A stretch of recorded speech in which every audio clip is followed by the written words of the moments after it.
Buenas tardes a todas y todos. Eh, Muchas gracias por acompañarnos el día de hoy. Vamos a dar inicio con el seminario permanente del Observatorio Coyuntural Antropológico, que en esta ocasión titulamos Antropología Pública, Difusión, Divulgación y Vinculación de la Investigación Antropológica. Este seminario inicia hoy, día 18 de agosto, y termina el 17 de noviembre. Como ya hemos venido eh, trabajando con el seminario durante los últimos eh, 3 años, y es el cuarto em, vamos a dedicar una sesión por cada una de las disciplinas o ciencias antropológicas, particularmente de las que se imparten aquí en la Escuela Nacional de Antropología e Historia. Son 6 de las disciplinas antropológicas más la historia, que particularmente hoy vamos a iniciar con este tema. Em, Nos acompaña la maestra Blanca Cárdenas, quien también organiza y coordina este seminario. Está con nosotros la doctora Raquel Urroz, quien se va a encargar de la moderación de esta sesión del día de hoy, y la doctora Úrsula Camba, que más adelante Raquel se va a encargar de hacer la presentación formal. Entonces, yo nada más quiero agradecer la presencia de quienes se inscribieron, pedirles que al final de la sesión vamos a pasar un formulario para que se registren su asistencia y pues que den seguimiento a las siguientes sesiones. Se van a quedar grabadas en Facebook por si alguien quiere volverla a ver o tienen por ahí alguna duda. Y pues bueno, para iniciar le voy a dar la palabra a la maestra Blanca María Cárdenas Carrión, también organizadora de este seminario. Blanca. Muchas gracias, Gastón. Gracias a todas, todos por estar aquí. Como siempre, creo que es un seminario exitoso. No sé por qué, pero siempre se inscriben más de 100 personas, lo cual me da mucho gusto. Como decía Gastón, ya es el cuarto año que trabajamos con este seminario. Cada año le asignamos pues vamos a decir, como un eje transversal diferente. Hemos trabajado con metodologías, con procesos de investigación. Y bueno, este año en particular decidimos hacerlo un poco diferente. Nos hemos hecho las preguntas de cómo lo hacemos, para qué lo hacemos, ¿no? El año pasado fue antropología para qué. Y este año queríamos darle la pregunta para quiénes. Y también cómo hacer eso, ¿no? Cómo llevarlo a esos quiénes que nos preocupa, que nos escuchen, que nos lean, que aprendan, que comprendan, que dialoguen con nosotros. Y bueno, de ahí surgió este título de Antropología Pública, que bueno, a lo mejor debió ser Antropología e Historia Públicas.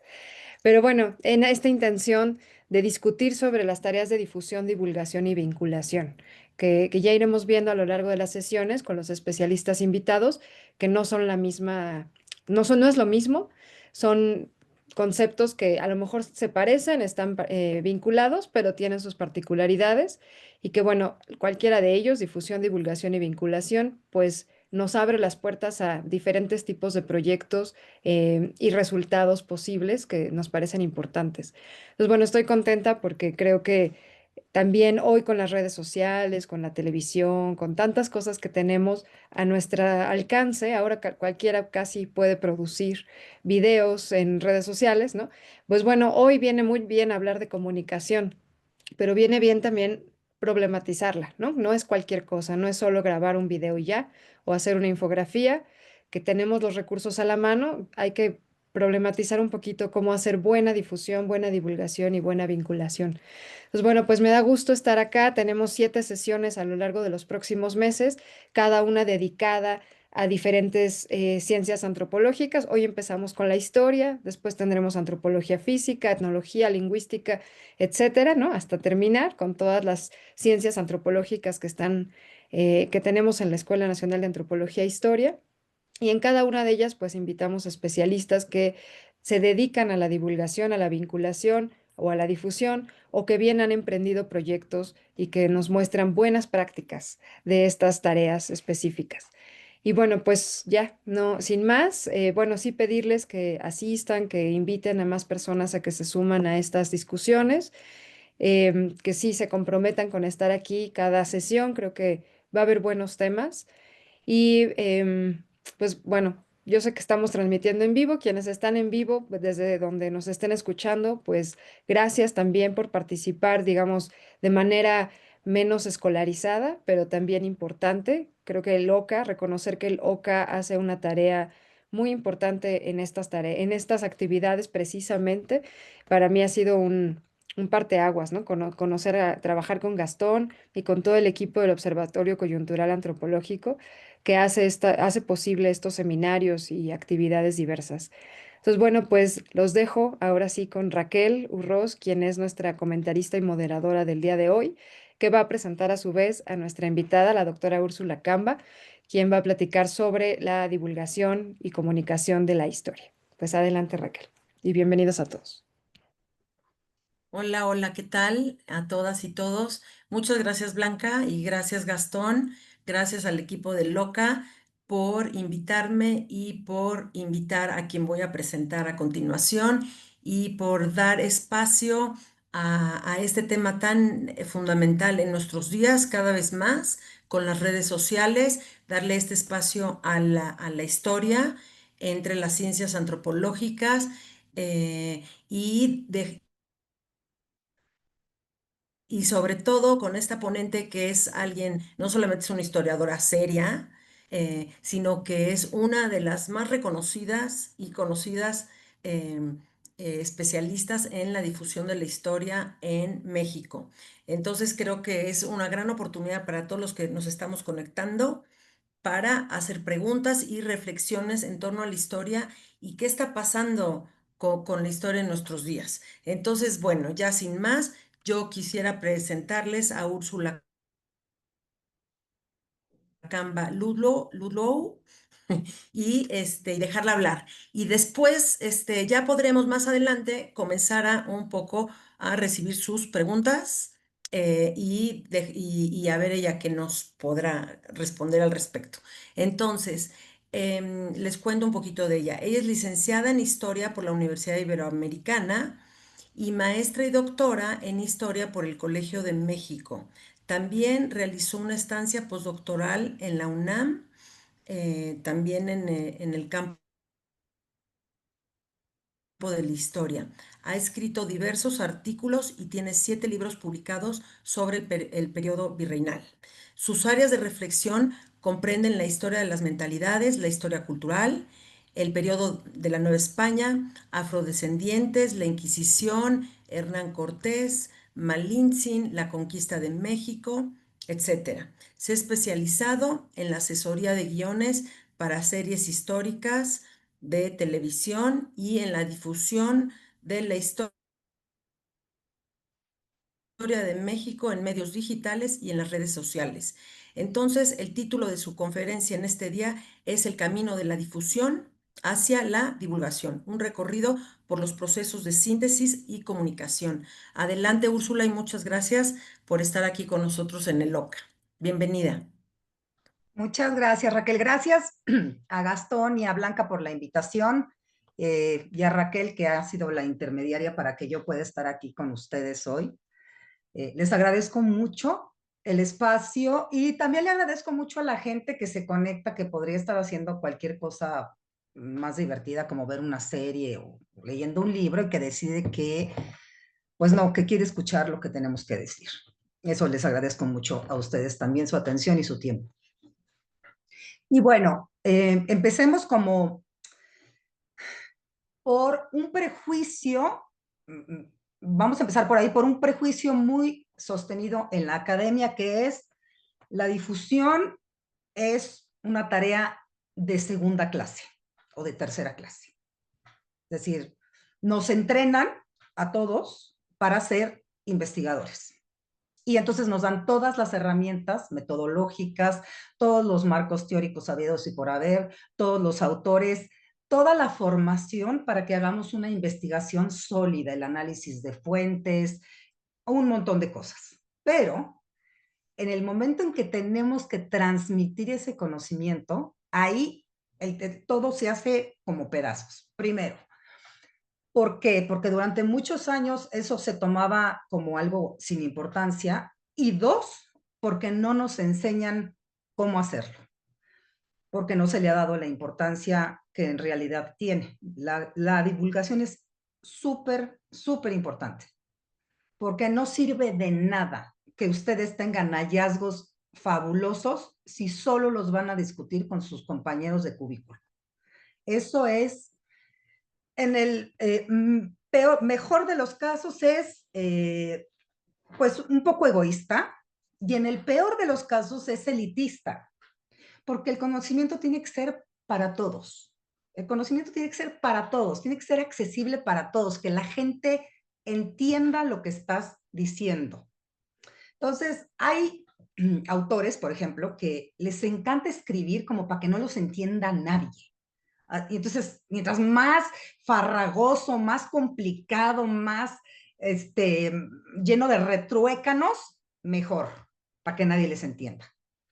Entonces, en realidad lo que están haciendo es como un ejercicio narcisista de, pues, solamente hablar con ellos mismos y no abrirse a un diálogo con el otro, tratando de que el otro comprenda lo que le estás diciendo, pensando en que él no es especialista.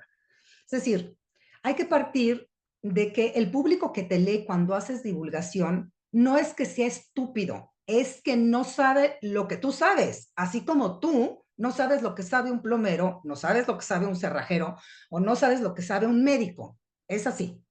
Entonces, ¿qué tienes que hacer? Tienes que hacer que ese conocimiento súper especializado, ¿no?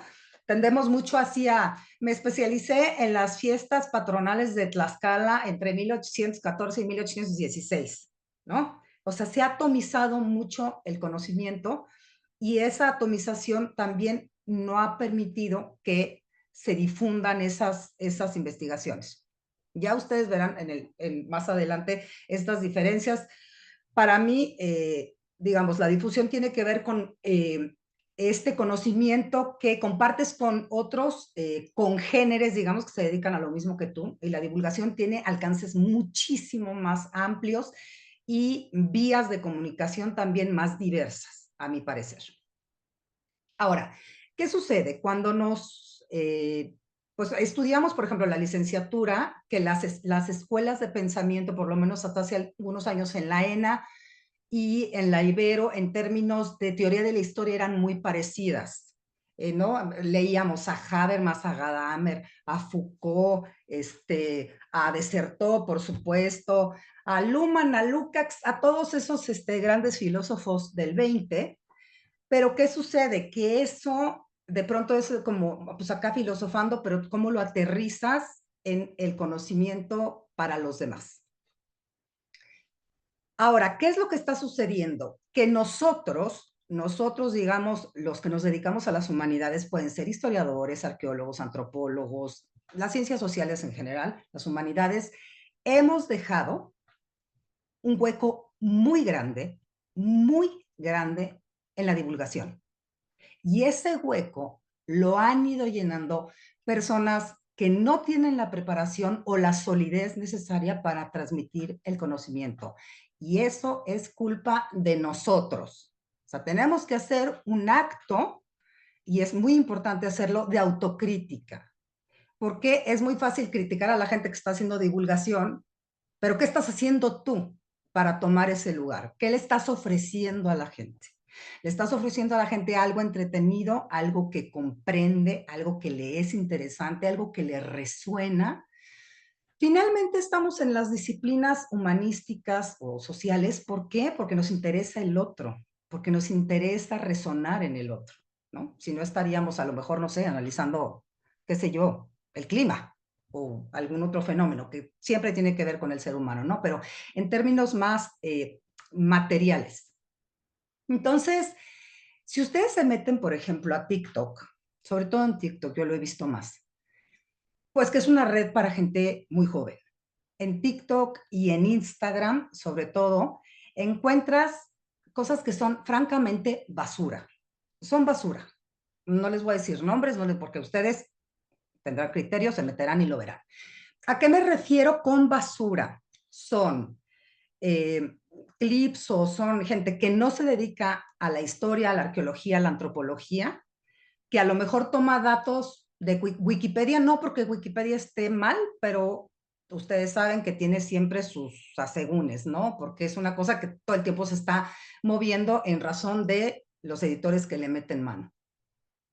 Y que comunican ese saber, pues, como una cosa sin importancia. Entonces, aquí viene lo que es muy difícil de la divulgación. La divulgación es como caminar en el filo de la navaja. Entonces, tienes de un lado a este tipo de divulgadores y por el otro lado tienes a los investigadores, digamos, crudos, que es lo que nos enseñan. Este filo de la navaja, ¿qué es lo que tiene que hacer? Tienes que todo el conocimiento que tú has adquirido en el área que sea en la que te hayas especializado, la puedas transmitir y tengas el criterio para seleccionar qué le es interesante al público y qué en realidad es una discusión que estás teniendo con un colega.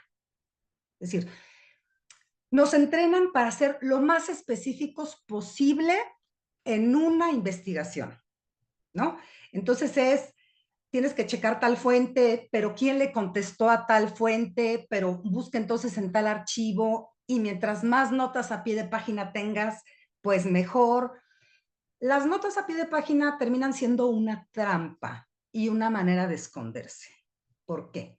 Porque cuando tú afirmas algo y pones una llamada a pie de página, en el fondo lo que estás diciendo es, no lo digo yo, lo dice un señor ya de hace muchos años que es muy especialista. Y uno tiene que tener también la honestidad académica de decir, esto lo sostengo yo, porque eso es lo que yo he encontrado, eso es lo que yo he visto. Es la diferencia entre la investigación, digamos, que hacemos en una tesis, por ejemplo, que puede ser de licenciatura, de maestría, de doctorado, y un ensayo histórico. Es decir, el ensayo lo que busca es todos esos datos que quizá no son tan importantes para el público, pues limpiarlos y dejar como lo más atractivo, sin que eso signifique que, digamos, borres datos que no te convienen o inventes datos que te parecen más convenientes. Probablemente muchos de los que están aquí son muy jóvenes y no lo van a recordar. Pero bueno, hay una novela de Humberto Eco que se llama El nombre de la rosa, que se hizo película y fue muy famosa con Sean Connery y con Christian Slater. Y bueno, un poco la premisa, no se las voy a spoilear porque tiene 40 años esta película, o el libro más, es que la risa es mala, digamos, más o menos. La risa es pecaminosa, es mala y eso se ha trasladado a la academia. Entonces, muchos académicos creen que si son solemnes, son sólidos. No. La solemnidad es decir las cosas a lo mejor de manera muy seria y muy aburrida. Pero eso no quiere decir que tu investigación sea sólida.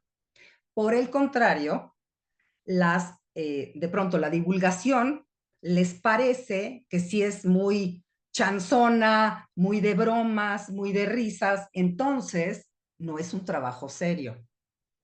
Entonces, justo por eso les digo que es caminar en el filo de la navaja, porque necesitas tomar de los dos mundos y hacer una concreción que sea accesible para todos.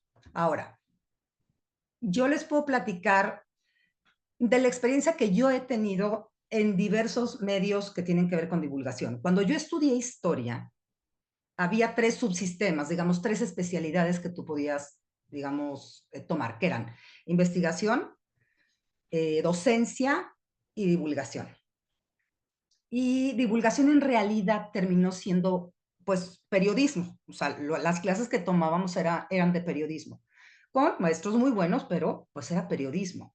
¿Por qué? Pues porque no existían las redes sociales, no existía, pues apenas empezaba el internet y eso no, ni siquiera estaba como en el horizonte, no existía. Digamos que la divulgación en México por lo menos es una cosa muy nueva. que ha nacido con las redes sociales y que, claro, eso justamente ha permitido a generaciones nuevas ocupar esos espacios.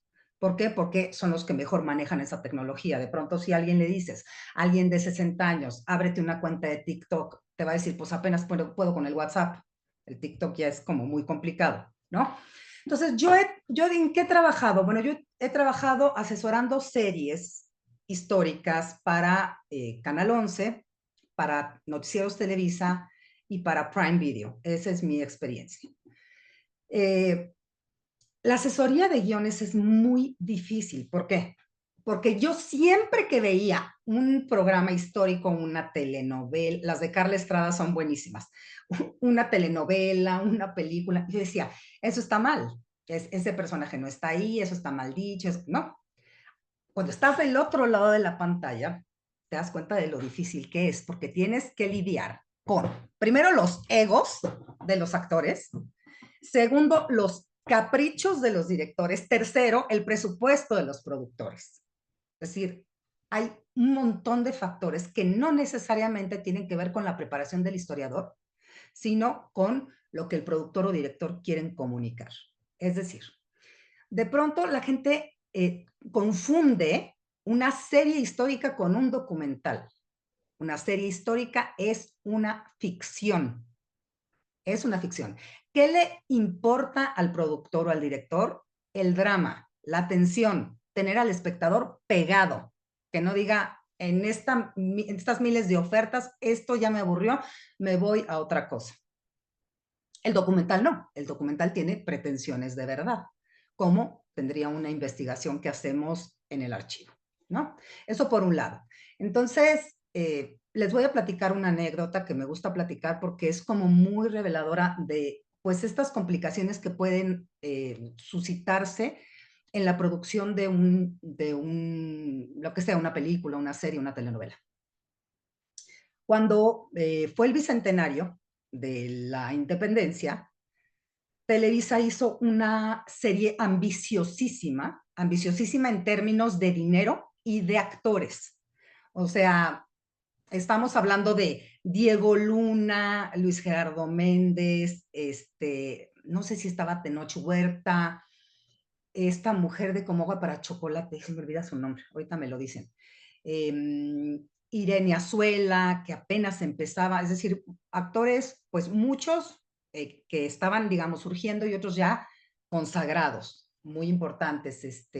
Alejandro Tomasi, que era Hidalgo, por ejemplo.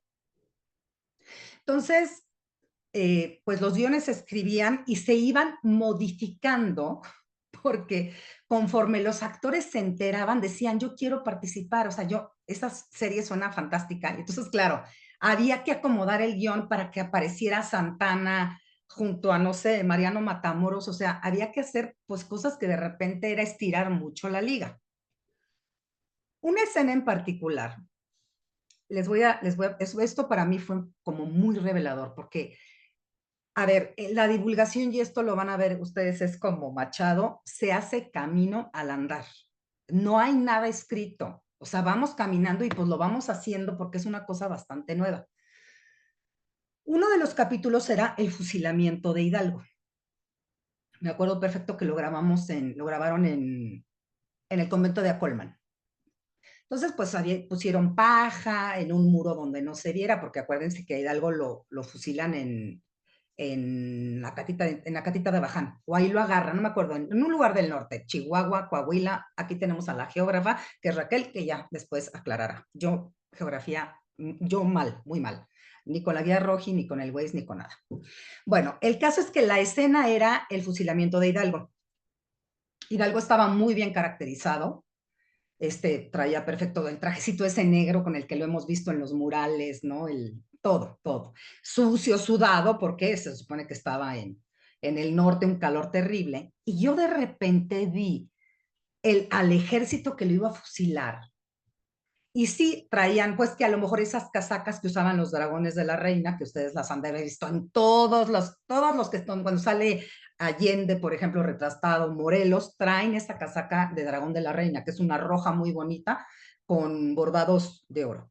Entonces, a lo mejor sí, en la rapiña, el ejército se hacía, no había un uniforme así tal cual, entonces se hacían de pues, un calzón de manta por acá, pero una casaca por acá, pero una levita por acá, pero una chancla, es decir, estaban como muy mezclados, pero había algo cuando yo los vi que me hizo pensar en el porfiriato. Y yo decía, ¿qué es? O sea, los veía y los volvía a ver y decía, ¿qué es lo que me transmite que están en el porfiriato y no en la independencia 100 años antes? Y entonces el caracterizador, que era un hombre muy talentoso, pero pues que no sabía de historia, me dice, mira, les puse para que se vea texturita en pantalla, les puse algunos bigote y barba para que no se vean todos iguales. Y en ese momento dije, es eso, es eso. Nadie en la independencia tenía ni bigote ni barba. Pero eso es algo que no te pones a pensar cuando estudias así de, ay, o sea, Morelos, Matamoros, Galeana, los hermanos Bravo, Calleja, Hidalgo, pues no te pones a pensar que tenían bigote o barba. Entonces en ese momento lo vi y dije, claro, y todos los del Porfiriato, menos Adolfo de la Huerta, todos tienen bigote y barba. Carranza, Huerta, Madero, Porfirio Díaz, Obregón, Villa, Zapata, el que me digan, tiene bigote o barba. Entonces en ese momento le dije, ya habían grabado, le dije, ni un bigote más, ni un bigote más, ni una barba más, porque entonces se te va a caer esto. Y me acuerdo que tenían también a Daniel Jiménez Cacho en el papel de Iturbide. Y Daniel Jiménez Cacho estaba en teatro haciendo, creo que Maximiliano. Entonces tenía pues este bigote de manubrio que le llaman, ¿no? La patilla larga y el bigote. Y entonces me decía el caracterizador, es que no lo puedo rasurar, porque él está en teatro y tiene que conservar la barba, me dijo, y no le puedo poner una prótesis porque se va a ver como el doctor Chunga. Muchos de ustedes no saben quién es el doctor Chunga, pero bueno, era un cómico, Andrés Bustamante, que se ponía prótesis y se le veía pues la prótesis. Entonces, bueno, se decidió que bueno, está bien Iturbide con ese bigote y esa barba, aunque no vayan, porque también era una serie en la que todos íbamos aprendiendo sobre la marcha, porque Noticieros Televisa nunca había hecho una serie histórica antes, y todos los que participábamos de esa serie, pues estábamos sobre el camino aprendiendo. O sea, en algún momento me eché, por ejemplo, un pleitazo con el de caracterización porque había mandado a hacer unas pelucas, hagan de cuenta de las meninas. Yo le decía, esas pelucas, no, porque son como del siglo XVI, XVII. No, pues ya las mandé a hacer y que para que la virreina así con una cosa como de Marge Simpson, no, pues no puedes, no sé. Bueno, pelucas que eran muy caras, o sea, hay un montón de cosas en medio que suceden y aquí voy a una anécdota en particular donde ya nos arrancábamos los pelos, la que era mi colega y yo. Pues mi colega se encargaba de la iconografía, es decir, de buscar las telas, por ejemplo, de buscar los arcones o los libros o el decorado, los muebles que tenía que, digamos, que retratarse. Y yo, mi pila se va a morir, vamos a ver. A Samantha dice que supe. Sí, lo van a guardar en Facebook, ¿no? Según entendí. Así que no te preocupes, déjala morir y después lo ves completo. ¿Qué les estaba diciendo? Ya se me olvidó. Ya ven por qué me interrumpen. De las Yo les contesto para que no te interrumpas tú. Gracias Raquelinsky. Entonces había una escena en la que era una especie como de reunión en casa de los corregidores y había un hombre tocando el clavecín o el clavicordio, lo que sea. Hay una cosa que se llama rompimiento de guión. ¿Qué es el rompimiento de guión? Cuando tú tienes un guión, ¿qué es? Por ejemplo, Raquel entra a escena con un abanico y se sienta en una butaca. Gastón la mira airado y agita un pañuelo. El rompimiento de guión es cuando tú ves en cada escena qué es lo que necesitas. Ok, yo necesito un abanico para Raquel, necesito una butaca donde se siente, necesito un pañuelo para Gastón o necesito los caballos para la escena tal. Entonces, una cosa es el guión y otra cosa es cuando lo rompes y le dices a producción, voy a necesitar todo esto. Entonces, había una escena con el clavecín o clavicordio y entonces había que conseguir el clavecín o el clavicordio. No sé cómo consiguen a un hombre en Querétaro que tiene un clavecín o un clavicordio. Y entonces lo traen con todo y el señor que sabe tocar el clavecín o el clavicordio. Llegan a la escena, lo montan. Yo no lo vi, yo no estaba en ese set, porque no teníamos que estar siempre. O sea, podíamos a veces estar o no estar. Y me llaman y me dicen, pues es que ese clave está horrible, dice la directora del capítulo. Como, está horrible, es como un verde con azul chillante, no va con la escenografía, se ve espantoso. El pobre hombre con su clavecín clavicordio ahí, como, vamos a poner un piano. Y entonces yo infartada le decía, no puedes poner un piano, no puedes poner un piano. No, no es, en esa época no. ¿Por qué no? Pues porque no es de la época. Y el chiste de una ficción histórica es que el espectador te crea, que diga, no estoy seguro, pero puede ser que haya sucedido. A que lo vea y diga, esto es una mamarrachada. Entonces, bueno, ya sé qué vamos a hacer. Los decía, ahorita me da risa, pero les juro que en ese momento yo estaba enloquecida. Bueno, ¿saben qué? Miren, ya sé qué vamos a hacer. Vamos a quitar ese clavecín horrible. O bueno, lo dejamos porque se oye muy feo y que se oiga un piano. Y yo le decía, no, no puedes tener a alguien tocando un clavecino, un clavicordio y que lo que suene sea un piano. No puedes. O sea, tú tienes que llevar al espectador a ese tiempo. ¿Cómo sonaba ese tiempo? Eso es lo que yo hago en las series históricas. ¿Cómo hablaban? A lo mejor no puedes hacer todo un párrafo de cómo hablaría Sor Juana, pero metes una palabra que a la gente le haga, digamos, trasladarse al pasado. Por ejemplo, si en una escena dice no sé, alguien que va pasando en la plaza en la época Sor Juana, siglo XVII, no tengo un centavo, y tú lo cambias por no tengo un tlaco, es una palabra que a lo mejor la gente no comprende, pero que en el contexto se entiende y que los lleva al pasado, los lleva a un lugar que no es el ahora. Por eso es muy importante como cuidar el lenguaje, las expresiones y ese tipo de detalles que te hacen irte a otro tiempo. Eso tiene que ver con, digamos, la asesoría de guiones. Hay miles de otras historias que no les voy a contar para no aburrirlos. Esa es una parte de la divulgación.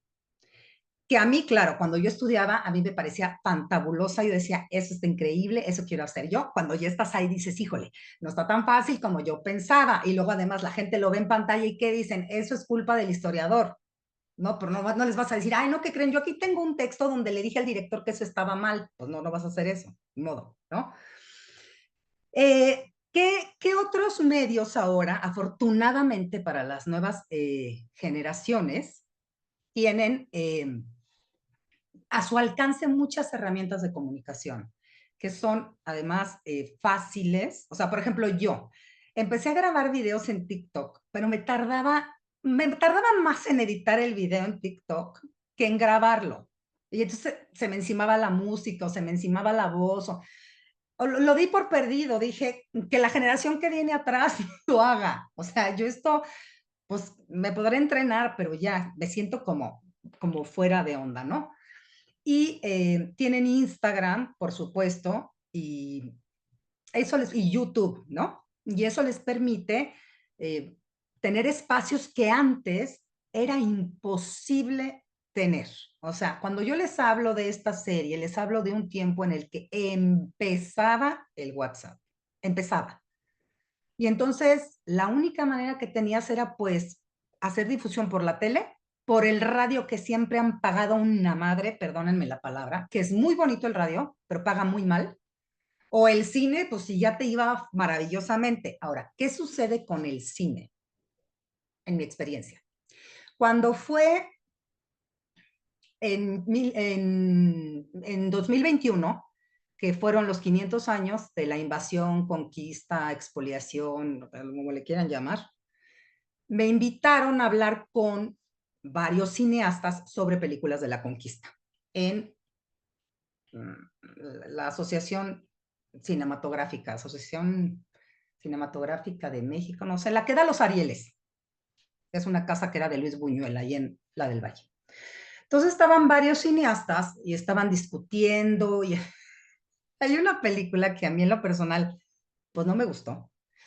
No, ni siquiera me acuerdo cómo se llama, que son dos tipos subiendo un cerro y todo lo malo que les pasa. Creo que van a ir a buscar azufre. No sé si están emulando a Diego de Ordaz, que es el primer español que se descuelga por dentro del Popocatépetl para sacar azufre, no para la batalla de Tenochtitlan, sino como para después, como para años después que necesitan para la pólvora. Esa era una película. La otra era una que se llamaba Ikari, no sé, era de algo purépecha. Otra se llamaba 599 y otra era Cabeza de Vaca. Y otra que no me acuerdo.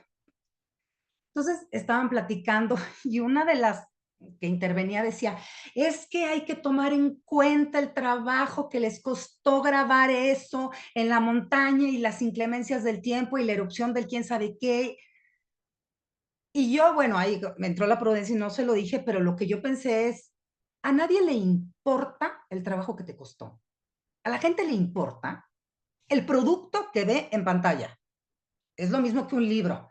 ¿A quién le importa si se te murió el abuelito mientras, si te atropellaron al perro, si te embargaron la casa? A la gente le importa qué está en el libro, no tu vida personal. Y no van a comprar tu libro o tu película porque pobrecita en ese momento se escapó tu gato y lo atropellaron, ¿no? Eso pasa mucho con el cine mexicano, es muy complaciente. Entonces, cuando estábamos discutiendo, yo les dije, estamos hablando de cine de la conquista y aquí solo hay una película reciente. Todas las demás películas de las que estamos hablando tiene 7 años que se hicieron, 7 años. Luego ya no me volvieron a invitar, yo creo que por eso. Pero me parecía como, entonces uno de ellos dijo, es que nadie ve ese cine. Yo dije, es que lo hacen aburrido. Están tan interesados en hacerlo real, verídico, que entonces lo hacen muy aburrido. ¿Qué pasó, por ejemplo? Había una serie hace muchos años que se llamaba Isabel, que era sobre Isabel la Católica. En su tiempo fue la serie histórica más exitosa casi que de todos los tiempos. Y entonces decidieron hacer en España una segunda parte, que era Carlos, el nieto de Isabel la Católica.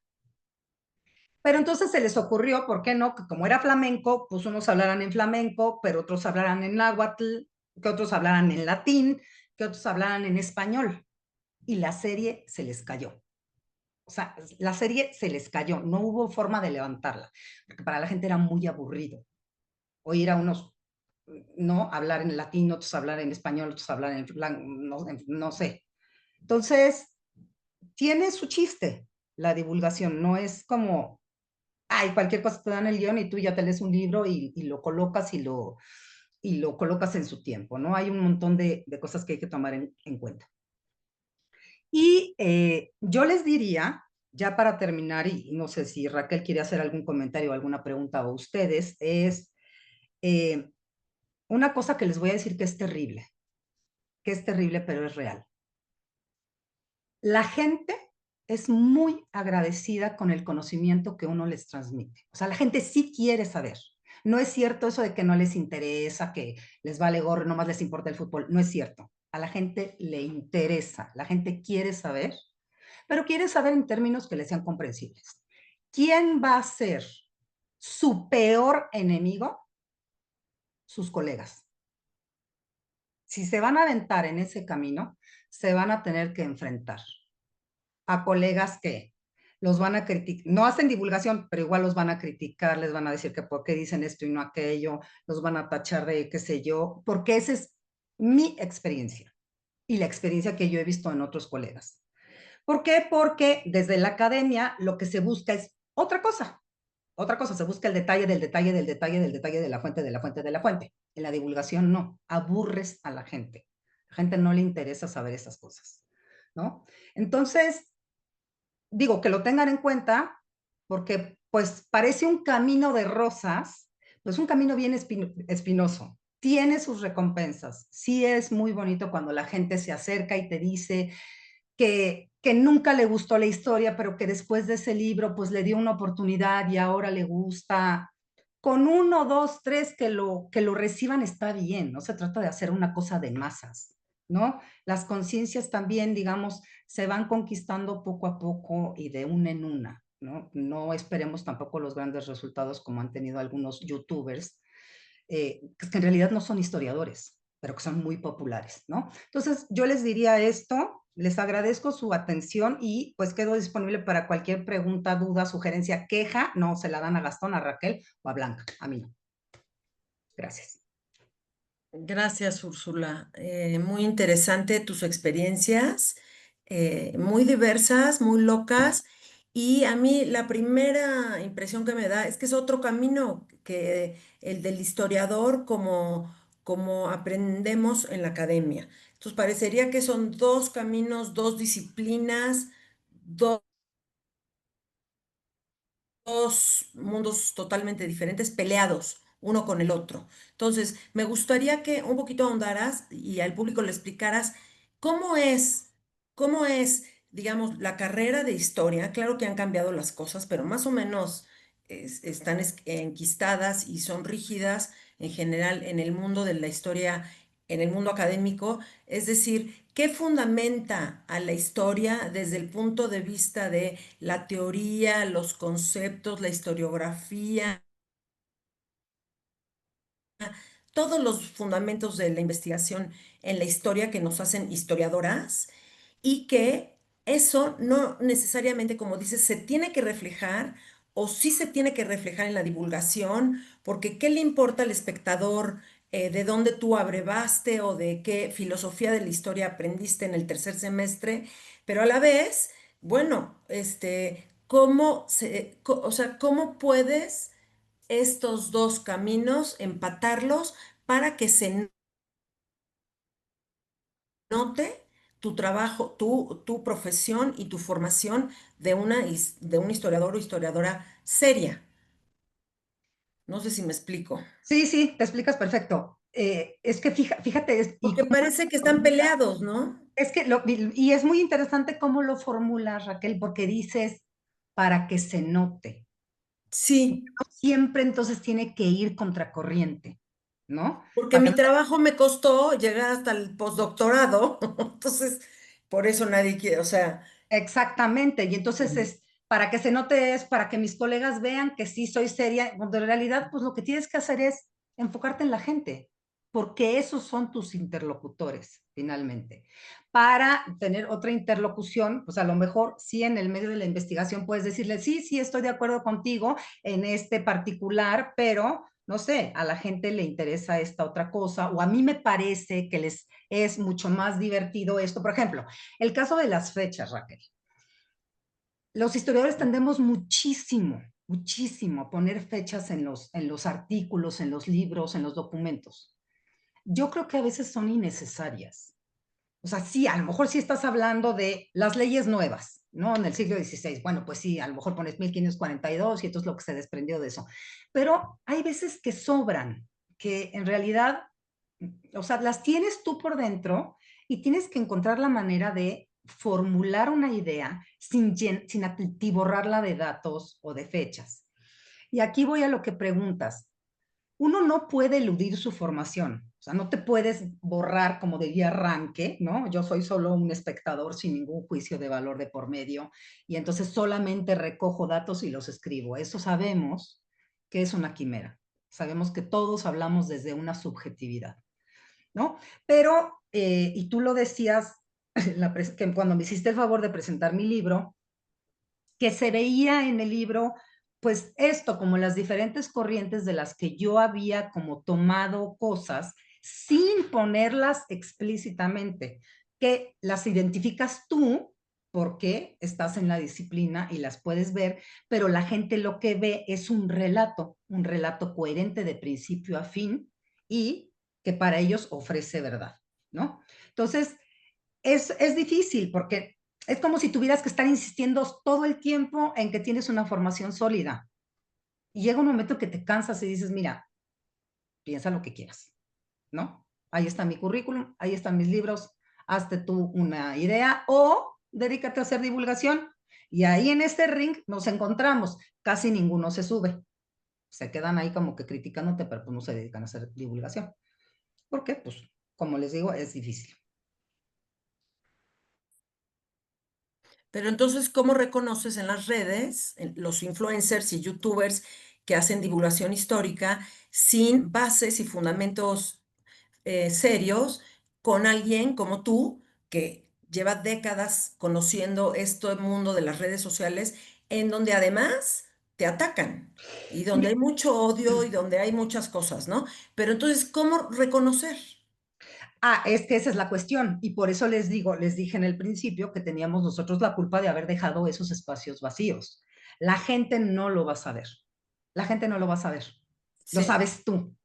Y entonces, ¿qué tienes que hacer? Ofrecerle sin estarle tirando odio al otro, porque pues tampoco se trata de eso. A mí hay unos divulgadores que me parecen pésimos, pero pésimos, que son, no sé, de formación ingenieros electrónicos o que son, qué sé yo, pésimos.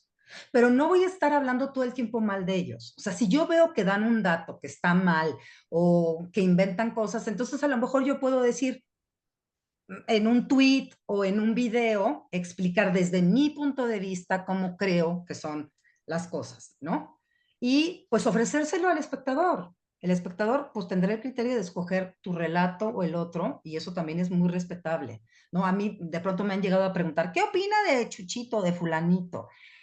Y pues me dan ganas de decirles una porquería, pero lo que digo es, le falta solidez, pues no lo he leído tanto, porque tampoco se trata de eso, ¿no? Digo, creo que hay productos para todo mundo, hay gente a la mejor que no le importa tanto que sea verdad a que sea entretenido, entonces, pues no te Pero queda más Úrsula, que perdón que como, te diga, hay sí, cierta responsabilidad del historiador, seria. claro, claro, Entonces, no puede, o sea, no me suena que me digas, pues hay público para todos, los que quieren consumir chatarra y los que quieren consumir algo serio. No, yo quiero que me eduquen y si ahorita mi educación son las redes, ¿cómo? O sea, quiero que me ofrezcan buen producto.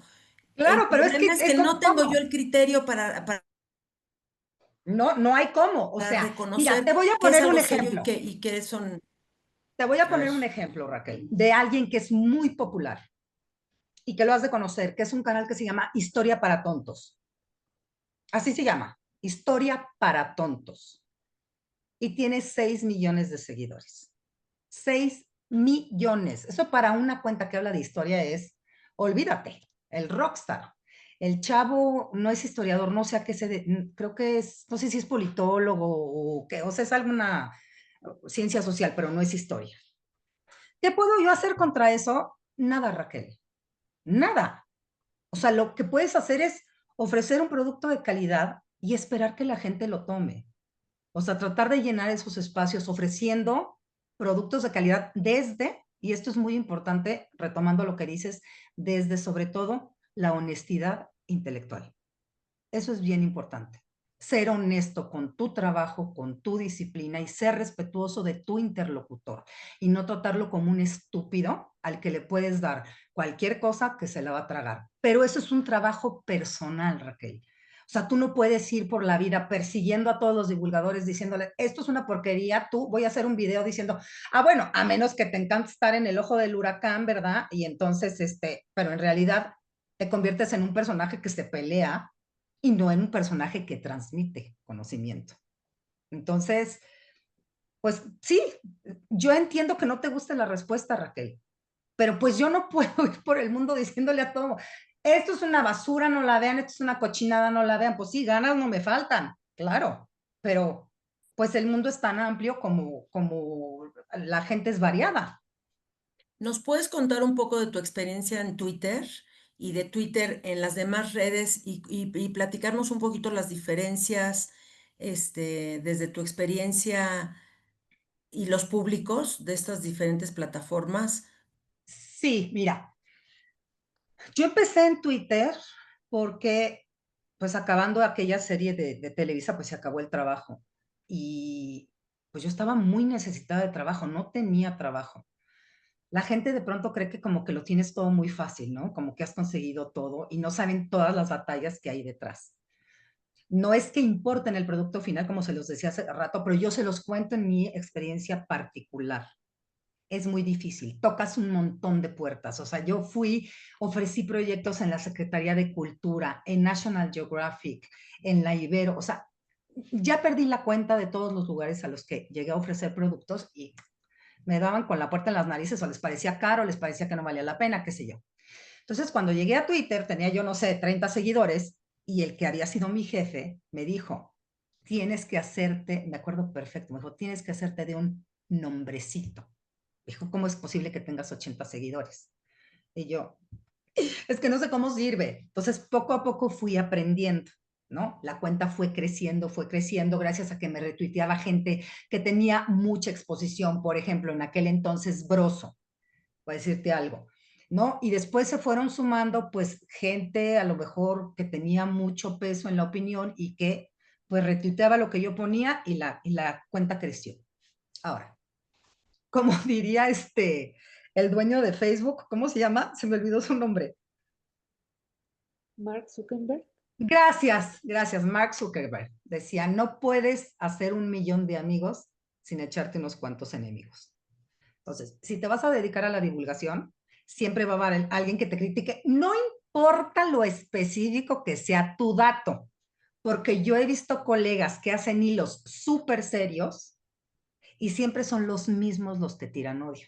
Siempre son los mismos. Ya los tienes identificados. Ahora, lo que estas personas no saben, o sea, por ejemplo, yo en mi caso, en 2021, sí fui víctima de un ataque de odio, pero que fue una cosa, fueron 2 semanas de odio y insultos, casi, casi que muérete. Bueno, me dijeron, hasta las próximas 7 vidas me van a alcanzar los insultos. Al principio es muy, ¿cómo te digo? Es muy humillante y es muy agraviante, porque dices, ¿por qué me están insultando si ni siquiera saben lo que hago, ¿no? Como con qué autoridad me pueden venir a decir que soy esto, que soy aquello. ¿Han leído alguno de mis libros como para decirlo? ¿O se basan en un tweet o en un comentario, ¿no? Eso es lo que pasa con Twitter. Twitter toman un tweet que es como una foto de ese momento de tu vida y es como si todo lo de antes y lo de después no existiera. Eso lo hace todo mundo, no nada más en la historia. La gente te juzga por un tweet. Estás expuesto a eso y entonces tienes que pensártela bien antes de que escribas algo porque igual te van a caer, ¿no? Instagram es pues la red del amor, ¿no? Es como subes fotos, todo el mundo te dice cosas bonitas, es rarísimo que alguien te tire odio, por lo general like, entonces es una red mucho más fácil. A mí no me gusta tanto porque, y aquí regreso como en una hipérbole a decirle a Gastón, ¿por qué no utilicé imágenes en esta presentación? Estamos muy acostumbrados a descansar los ojos en la imagen. ¿Por qué? Porque estamos todo el tiempo viendo una pantalla, ya sea el celular, la computadora o la tableta. Todo el tiempo. Y entonces hemos perdido la capacidad de recrear en nuestra cabeza otros mundos. Porque si yo les estoy hablando, por ejemplo, de un puño de escota, ahorita que acaben, se van a Google y buscan lo que es un puño de escota. Un puño de escota es la parte de una vela. Es la parte de una vela en un barco. Es una cosa muy bonita porque está cosida a mano. Obviamente por marineros, porque no es como que llevan costureras en el barco. Por marineros que saben coser y que saben coser bien, porque necesitas que una vela esté bien cosida. Si no está bien cosida, viene un viento y te la desgarra y pues vales gorro. O sea, te hundes, no es como que, o sea, traían unos salvavidas de hule, ¿no? Entonces, si yo pongo un puño de escota, pues entonces ven el puño de escota y olvidan. Si yo ahorita les estoy diciendo una vela, un desgarre, el viento, ustedes en su cabeza ya recrearon un barco, una tempestad, un mástil, una vela. Y eso es lo que necesitamos recuperar, desarrollar la imaginación. Entonces, yo uso Instagram, pero me gusta más Twitter, porque Twitter es escrito Y entonces yo escribo algo y siento que la gente lo imagina en lugar de estarlo viendo. Siento que verlo es como dárselos masticado y en la boca. Y es perder ese proceso de recrear en la mente. TikTok antes era una red como muy amigable, ahora es puro odio. Yo subí un video de un caldo de piedra que me sirvieron una vez en Huatulco que me pareció genial. Y entonces salió mucha gente a decirme, sí, mi papá hacía caldo de piedra con las piedras del río, que las piedras de no sé qué. Salió gente a decirme hasta de lo que me iba a morir por un caldo de piedra. Y yo, qué gente tan desquacerada. ¿Por qué? Porque el anonimato hace que desarrolles comportamientos sociopáticos. Eso ya lo sabemos. O sea, gente que si la tuvieras enfrente, difícilmente te diría lo que te dice en redes. Eso es mi experiencia personal, sobre todo con colegas, que sabes, ¿no? Hay unos que Si son no es para ya cualquiera. muy conocidos, ajá, van y entonces te dicen cualquier cantidad de apodos, se burlan, ponen fotos tuyas, se burlan de tus libros, te dicen que es un idiota, pero cuando los tienes enfrente, bajan la cabeza y se van. O sea, porque tengo colegas que también han sido víctimas de ataque en redes y eso es lo que es muy penoso, que sea pues de parte de colegas, de parte del gremio, cuando debería de ser, pues, no sé, al contrario, ¿no? Como apoyarte y fijarte cómo, pues, cómo lo puedes hacer para que en comunidad sea de veras un trabajo de calidad. Es mi Úrsula, experiencia. ¿Sí? te voy a leer 2 o 3 preguntas y tú Sí, contestas lo que tú quieras. Me voy a sí. ir de 3 en 3. Ok, déjame Este, apuntarlas. porque sí, son muchísimos temas los que están alrededor de la divulgación de la historia. Nicolás Paniagua te dice, considero que la primera difusión es la enseñanza en las primarias, secundarias y bachilleratos. Ahí los exámenes y los trabajos son solo fechas y nombres.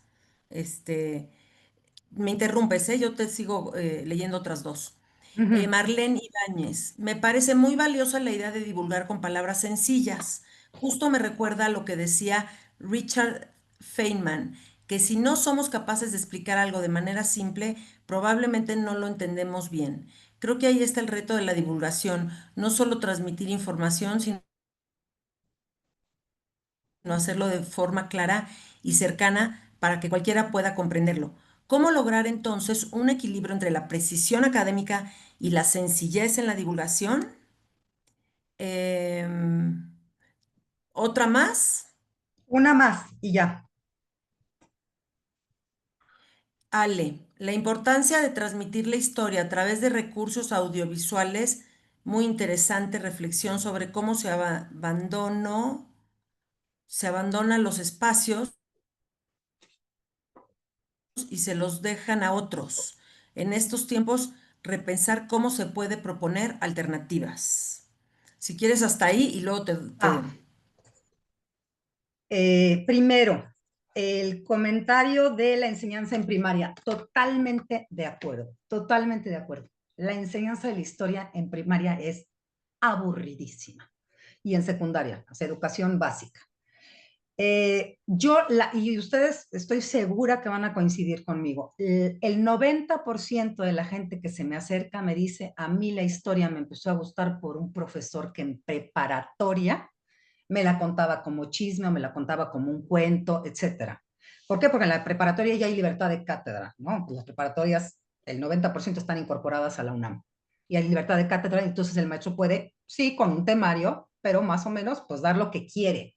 En primaria y secundaria no, estás amarrado a los criterios de la SEP. Y yo creo que esta historia que nos han enseñado muy esquemática también ha hecho mucho daño en primaria, ¿no? Los buenos buenos y los malos malos. Y depende de quién está en el poder, son buenos buenos o malos malos, ¿no? De repente puede ser bueno bueno Lázaro Cárdenas y luego puede ser malo malo y puede ser bueno bueno Elías Calles, ¿no? Y entonces se van acomodando pues al vaivén político del momento. Y pensar que los niños no pueden complejizar es una manera de subestimarlos, o sea, decirles, estos son los buenos y estos son los malos, ya, así. En lugar de enseñarles, como todos los seres humanos estamos llenos de contradicciones, de ambivalencias, es decir, por ejemplo, Hidalgo, que era un hombre cultísimo, Era un hombre cultísimo, tenía, criaba gusanos de seda, recitaba a Molière, era un hombre muy culto. Por otras partes también era muy frívolo. Y tuvo hijos siendo cura y ordenó una matanza de españoles totalmente injustificada. Y yo creo que le puedes enseñar a los niños las dos partes. No esta cosa del padrecito de la patria, ¿no? Que además hay estudios, para los que no sepan, cómo la figura de Hidalgo se fue avejentando para convertirlo en el padre de la patria, encaneciendo, haciéndolo más peloncito, un rostro más bondadoso. O sea, si quieren buscar una imagen más parecida a Miguel Hidalgo, busquen las ilustraciones de Claudio Linati.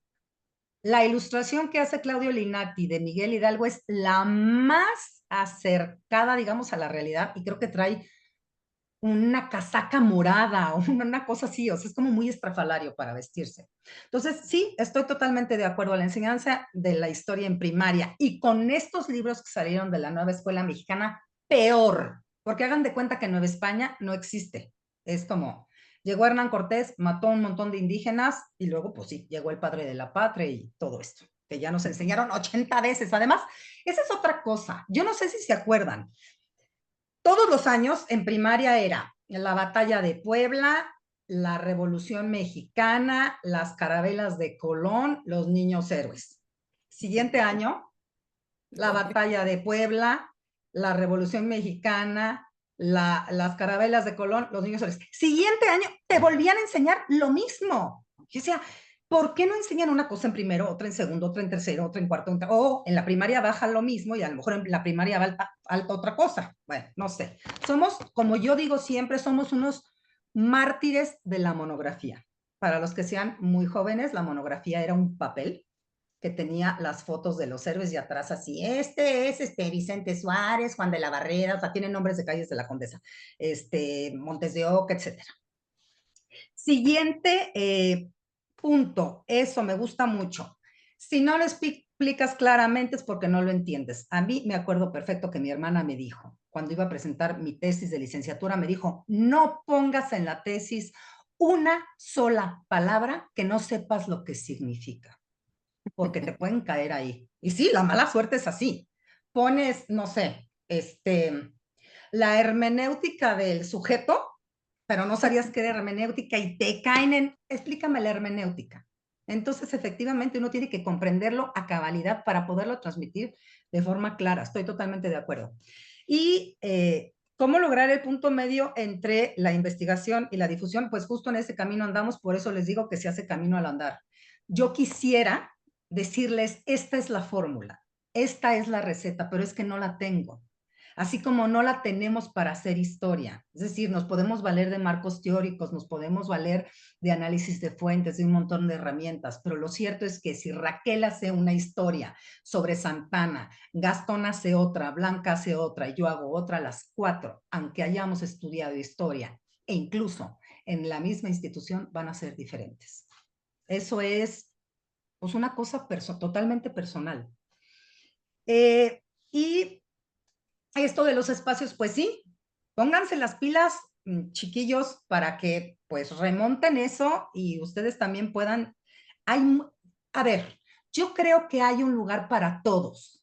Es decir, no necesariamente tienes que desplazar al que está. Hay un lugar para todos y hay un camino para todos. Sigan su camino. O sea, no es como que, ay, voy a atropellar al de junto para prevalecer. Eso es una cosa muy de la academia, muy caníbal. Ya ven que Patricia Galeana decía que los historiadores son caníbales.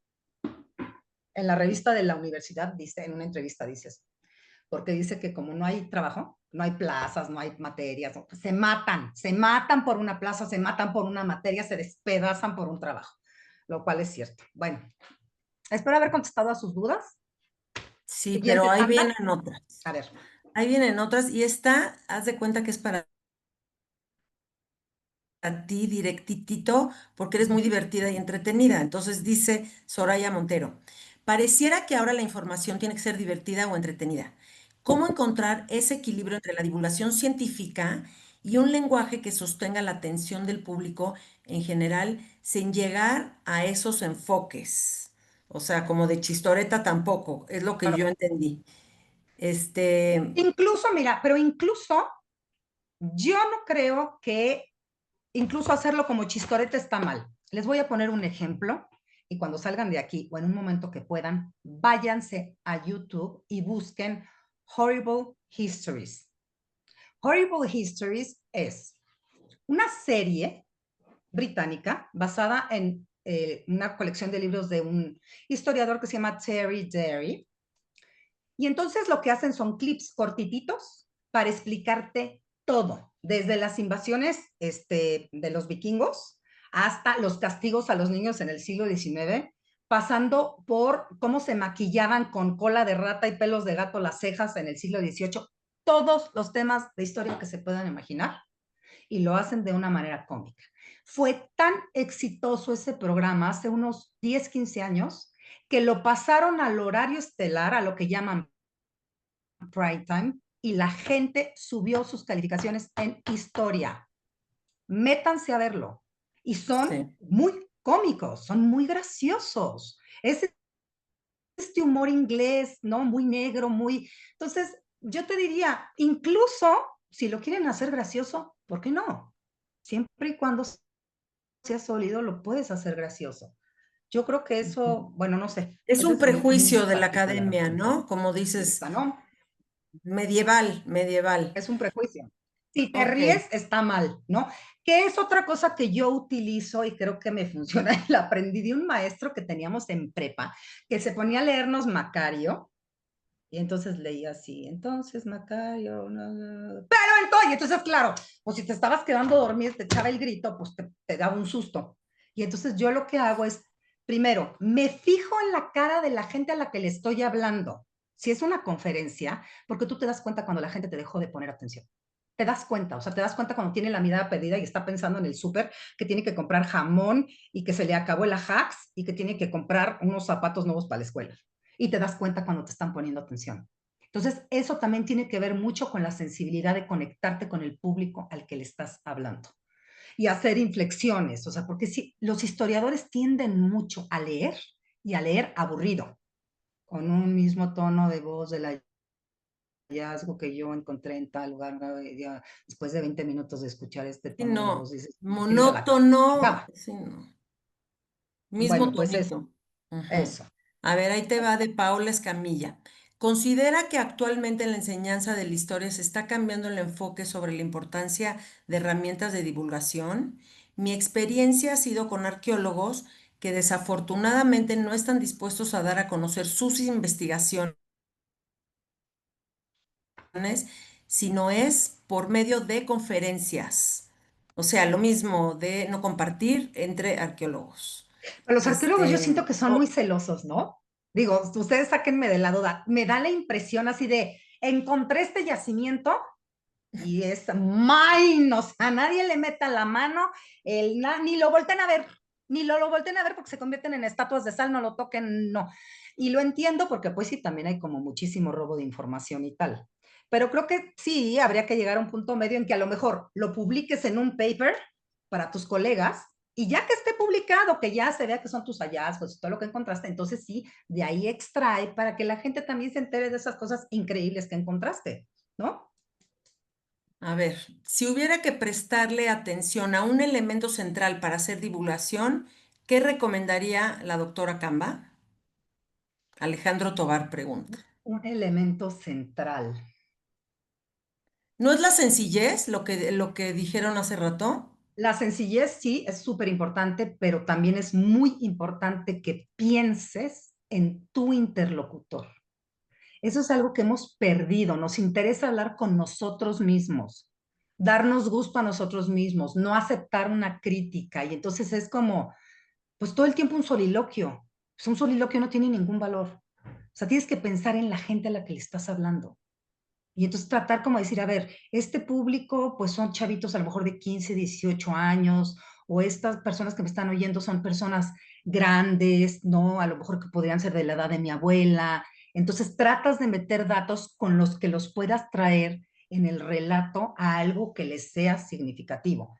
Por ejemplo, cuando hablamos de feminismos, a veces a las generaciones pues más jóvenes se les olvida o nunca lo supieron, porque pues son conquistas que ya se lograron, que probablemente sus abuelas no pudieron decidir cuántos hijos querían tener, o no pudieron escoger lo que querían estudiar, ni siquiera pudieron estudiar. Esas son cosas que hay que traer como del pasado al presente para que se puedan identificar con lo que les estás contando y digan, ah, eso resuena en mi historia personal, porque finalmente la historia es eso, es historias personales de mucha gente, de muchos tiempos, y eso no hay que perderlo de vista. Blanca, Gastón, ¿tienen alguna pregunta o sigo leyendo lo que me aparece aquí? Sigue Mm, adelante, está muy interesante. yo nada más quiero preguntar. Yo sí quiero Quiero preguntar. defender a los arqueólogos. Ah, no, no es cierto. No, no, los arqueólogos no los quiero defender. Sí, es cierto, son bien celosos. No es cierto. No, de lo que comentas, bueno, que has focalizado mucho lo que, toda la charla, en esta cuestión de las redes sociales, sobre todo porque es lo de hoy, ¿no?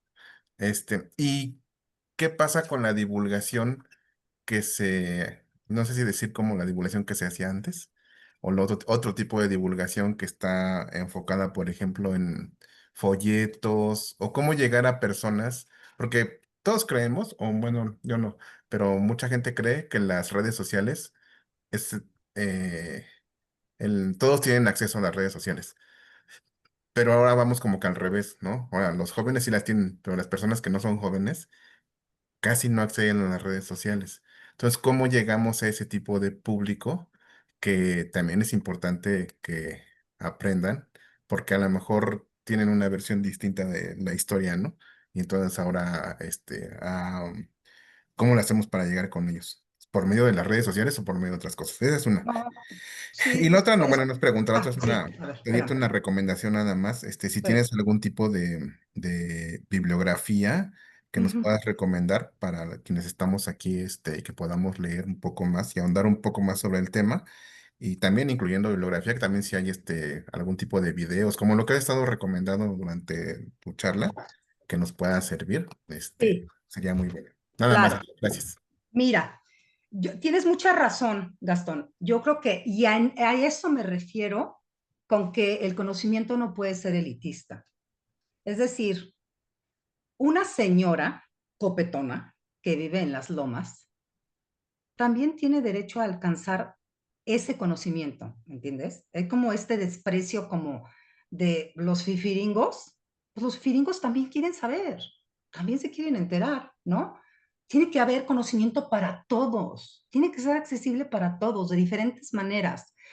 Y creo, mi mamá lo dice, fíjate, mi mamá lo dijo el otro día, me dijo, Úrsula, para mí la tecnología es como haber nacido con patines y andar en el monte. Y yo creo que el caso de mi mamá es el de muchísima gente. A mí me da mucho coraje, mucho, que trates de hacer un trámite y solo se pueda hacer en línea. Y digo, y la gente que no tiene un familiar, la gente que no tiene una computadora, que no sabe usar un teléfono inteligente, que son un montón, un montón. ¿Cómo hacen el trámite? O sea, los mandas a la lona. Y creo que sí, que tienes razón, hay que abrir espacios también para esa gente. Y yo creo, no sé, yo, por ejemplo, lo he visto en cursos que he dado, por ejemplo, por Zoom, la mayoría de los que se inscribe son gente grande. Son gente grande que lo que les gusta todavía es, pues, el cuerpo a cuerpo, ¿no? Como los maestros que tenían en la niñez, que tenías al maestro ahí enfrente y pues te explicaba. Yo creo que para ese público lo que se podría intentar o lo que yo he intentado son los libros.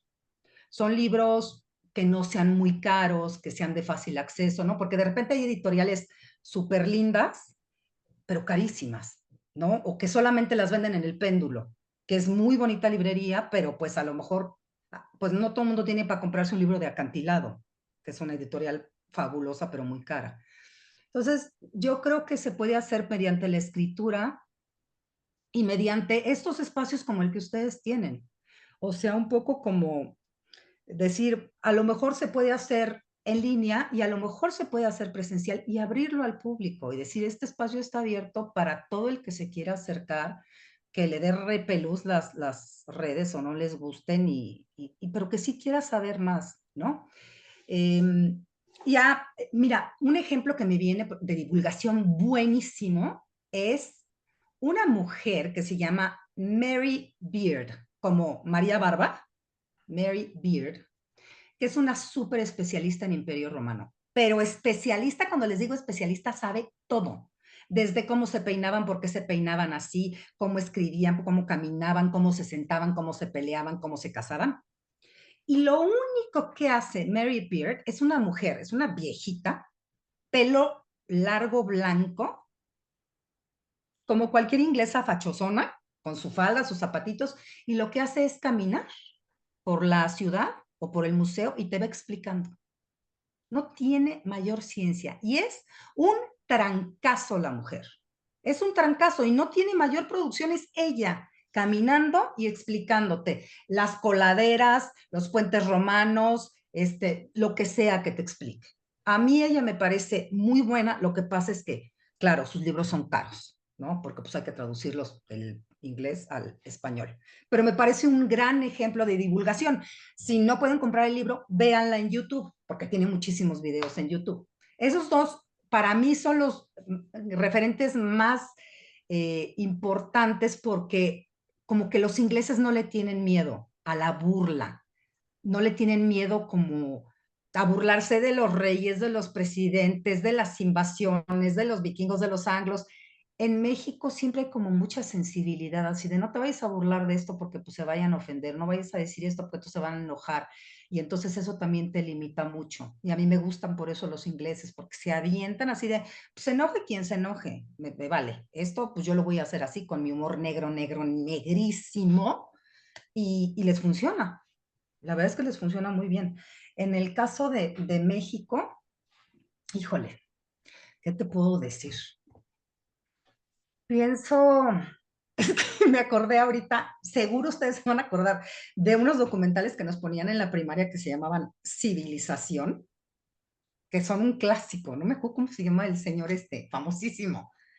Yo pienso que le pones civilización a cualquier chavito ahorita, así para nosotros, era así como que, yo que se lo pones y el momento que se lo pones, o sea, se queda dormido, le da un coma por aburrimiento o le apaga, ¿no? Entonces, claro que la divulgación se mueve porque la sociedad es dinámica y lo que te pegaba el chicle hace 25 años no te va a pegar con las nuevas generaciones porque el tiempo de atención no aguantan, no aguantan demasiado. O sea, yo me acuerdo que en una universidad, no voy a decir qué universidad, una universidad que es la más cara de México, me ofrecieron una clase, pero era por Zoom. Y me dijeron, pero tiene que ser dinámica, o sea, ponles actividades y casi que juegos porque se aburren y yo. Son estudiantes de licenciatura. O sea, esto no es un circo, ¿no? Imagínate. Así de, porque por favor, porque se aburren y yo así de, perdón, no soy lo que están buscando. O sea, no soy un payaso de circo ni les voy a hacer actividades para que se entretengan. Parto del supuesto de que tienen más de Sí, 18 pero años. tampoco la solemnidad, o No, no, claro sea, que no. como No, los claro que no. extremos. No, no los extremos. No, claro que no. La solemnidad está visto que no funcionó. Esa es una fórmula que no funcionó. Ya, abandonémosla, por lo menos en el caso de la divulgación, porque no jaló. Hay que intentar otras cosas. ¿Qué? Esa es la gran pregunta. Está por explorarse. Eso.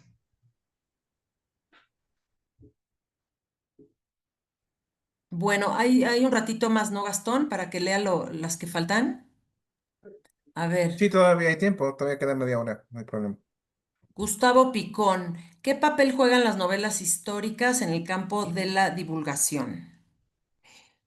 Y de una vez la que sigue, Ale, Déjame apuntarla. ¿cómo, cómo es que nos enseñan esta historia polarizada, ¿no? Es que sí, o sea, lo mismo, lo mismo, lo Repíteme la mismo. primera, Raquel, por favor, es que no la escribí, perdón.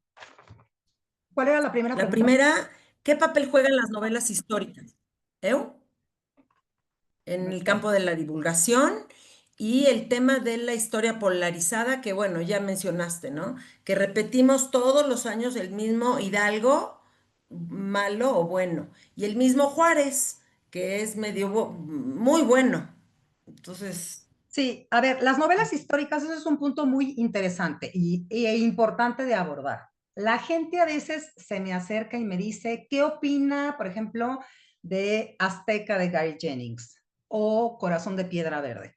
Que en su momento fueron, haz de cuenta, todas las tías tenían en su estante Corazón de Piedra Verde, todas. Yo debo admitir que lo vine a leer ya muy grande, casi que hace 2 años, o un año. O sea, nunca lo tenía como yo, como mucho repelús, la verdad, mucho prejuicio. Corazón de Piedra Verde, para quienes no lo han leído, es una novela muy trepidante, o sea, está muy bien fundamentada, claro, desde el punto de vista siempre romantiquísimo, como de un español, que tienen su punto de vista muy peculiar, pero está muy bien narrada. Ahora, ¿qué sucede con las novelas históricas? Las novelas históricas no te sirven para sacar datos. Hay toda una corriente histórica que explica eso, así como diría el meme, hay una corriente que lo explica. ¿Para qué te sirve la novela histórica? La novela histórica o la ficción histórica, en el caso de las series, Downton Abbey, que es un hitazo. Downton Abbey tiene a un historiador solamente para seleccionar las telas y los cubiertos que se ponían en la mesa. Claro, eso es porque tienen presupuesto. Aquí nunca es el mismo que toca la armónica, tiene que ser el que graba, pero el mismo que edita, pero el mismo que sale disfrazado con una peluca atrás, porque aquí pues nunca hay dinero, pues son producciones muy caras. ¿Para qué te sirve la ficción histórica y la novela histórica? Para adentrarte en un tema que a lo mejor de otra manera no te acercarías.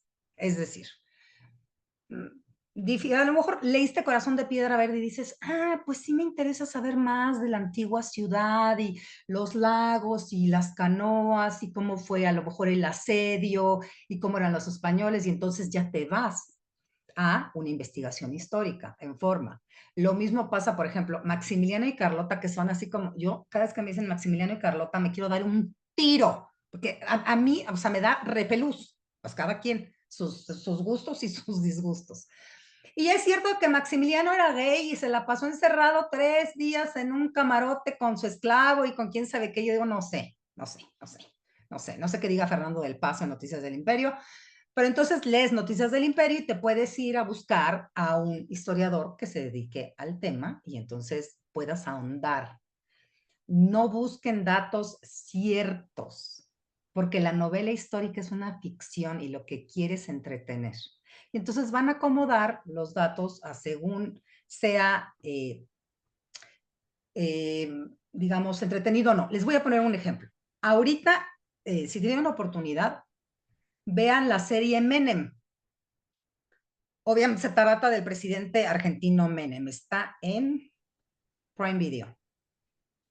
Es una serie de ficción. Y entonces al principio ponen, aunque esta historia está basada en hechos y personajes reales, hay algunas que, no sé, se movieron de lugar porque cumplen la función del drama o porque lo que sea.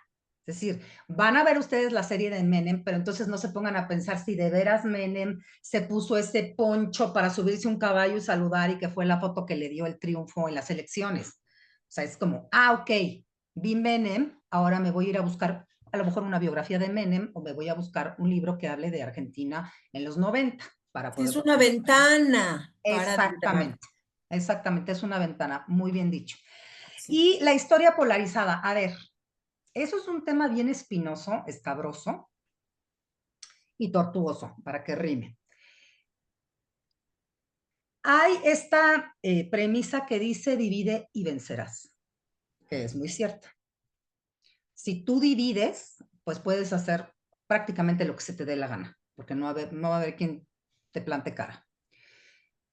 Esta historia polarizada tiene mucho de, sobre todo, de poner de un lado el victimismo como en el centro de la historia de México, que puede ser una herencia, y podemos discutirlo, de la historiografía del siglo XIX, que es un siglo bien complicado, donde México está endeudado, México está dividido, lo invade cada tercer día un ruco con un rifle que decide que va a ser la República de Sonora porque se le dio la gana, con miles de acreedores, con la pérdida del territorio. Entonces, en donde México se forja, y eso siempre hay que entenderlo, en oposición. digamos, como país, como nación, se crea en oposición, siempre en oposición a la agresión externa. Eso es parte de la historia de México, ¿no? Ahora, ¿qué sucede con el victimismo de la conquista en particular? Ese, pues es una cosa que vende. A ver, ¿qué sucede con el papel de víctima? Cuando uno es víctima, el lugar de víctima es un lugar muy cómodo, porque si eres víctima, ya está, eres una víctima, te hicieron, te tornaron, ¿no? Y ya está, te quedas ahí. Puede ser que hayas sido víctima de alguien, ¿no? Pero no te quedaste en ese lugar. Ejemplo, me entrevistó creo que era una socióloga para una investigación sobre eh, agresión y abuso de poder en la academia. Y yo le conté mi historia en redes. Me dijo, ese caso es interesante, me dijo, porque no tengo el típico del maestro, del colega, de no sé qué. Y entonces, en algún momento de la entrevista, ella me dijo, ¿te sientes víctima? Y le dije, no.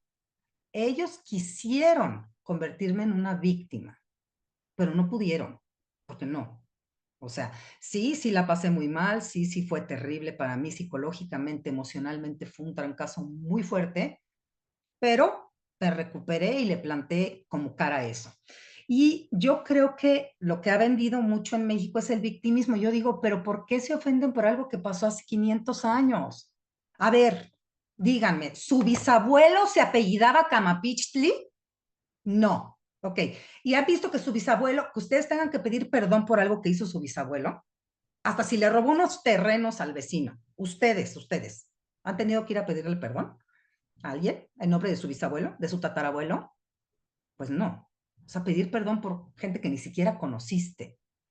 Y es una manera de justificar taras estructurales que hay en este país. Sí, hay muchísimos problemas. Hay desigualdad, hay corrupción, hay racismo, hay clasismo. Sí, claro. Pero no lo vamos a justificar con algo de hace 500 años. O sea, vamos viendo qué estamos haciendo nosotros ahorita, en lugar de recargarnos en qué hicieron no sé qué personas hace 500 años. Eso es muy cómodo y es muy tramposo. Entonces, a ver, la historia, y se los repito, hay que buscar los claroscuros y hay que buscar una gama enorme de grises, porque nadie es completamente bueno y nadie es completamente malo. Eso que le sirva también para la vida en general, ¿eh? Porque tendemos mucho como a encasillar a la gente que, por ejemplo, el colega que nos cae muy mal, a mí hay colegas que me caen pésimo, pero digo, es muy buen historiador, me cae fatal, se me hace un pedante, pero es muy bueno. Y hay otro que me cae súper bien y digo, pues es un chambón, me cae muy bien, pero pues es malón. O sea, hay que integrar, porque eso es la vida de todo el tiempo es integrar opuestos, así. Entrénense en eso, les va a servir en la vida. A ver, va esta, ¿eh? Mm. ¿Cómo se puede divulgar la historia de forma que el público vea su relevancia en los problemas actuales sin caer en anacronismos? Justo lo que Ese estás es, diciendo, pero ese sí es un buen asociarlos con los problemas actuales. Ese es un buen punto. Mira, te voy a poner un ejemplo. Yo en el postdoctorado lo que hice fue una investigación sobre los sodomitas en los barcos de la carrera de Indias. Es decir, los hombres, la carrera de Indias era la ruta que se hacía Sevilla, Cuba, Veracruz y de regreso. Esa es la carrera de Indias. Obviamente en la carrera de Indias, que llevaba todo tipo de mercancías y tal, pues convivían solamente hombres a bordo durante muchos meses. Entonces encuentras muchos casos de sodomía. Y encuentras un lenguaje pues un lenguaje erótico que no encuentras en otros documentos de la época. Entonces es muy llamativo. ¿Qué sería un anacronismo? Decir los homosexuales a bordo de los barcos de la carrera de Indias. Entonces, ¿qué puedes decir? Puedes decir, la homosexualidad es como muchas construcciones sociales, es una construcción social que primero comienza en el 19 como una enfermedad. O sea, la OMS la saca como enfermedad hasta hace muy poco tiempo, muy pocos años. o sea, psicoanalistas que no podían ser homosexuales porque era considerado una perversión, pero les estoy hablando de hace nada, ¿eh? No, no se crean que hace 3000 siglos. Entonces, puedes ir del pasado al presente. Puedes, ¿qué hago yo? A mí me gusta respetar el término que se utiliza en el pasado. Entonces, si en el pasado les dicen sodomitas o sométicos, pues yo les voy a hablar como sodomitas o sométicos. Si estoy hablando de un homosexual en el siglo XXI, pues le voy a decir homosexual, no le voy a decir sodomita, ¿no? Creo que las palabras importan y que justo utilizarlas como se usaban en su contexto dan una idea de la circunstancia, pero que también las puedes enlazar con el presente sin, como dices tú, pues cometer el anacronismo de decir, ay, los homosexuales eran, por ejemplo, los homosexuales eran súper perseguidos. Sí, si tú ves la legislación, pero si ves la práctica, lo que encuentras es otra cosa.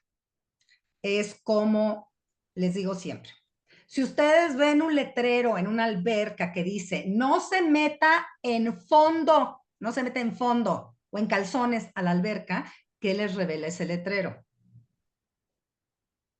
¿Alguien? Que eso hacen. Gracias. Que la gente se mete en fondo o en calzones a la alberca, entonces tienes que poner un letrero para que no lo hagan. Lo mismo, o sea, la sodomía está prohibida, se castiga con la hoguera, pero encuentras muchos casos en los que, como suele suceder en este país, y ahí entonces ahí lo traes al presente, se escapan, pagan un soborno, los dejan huir, les conmutan la pena. Sí, sí te encuentras algunos que los queman, pero no son la gran mayoría.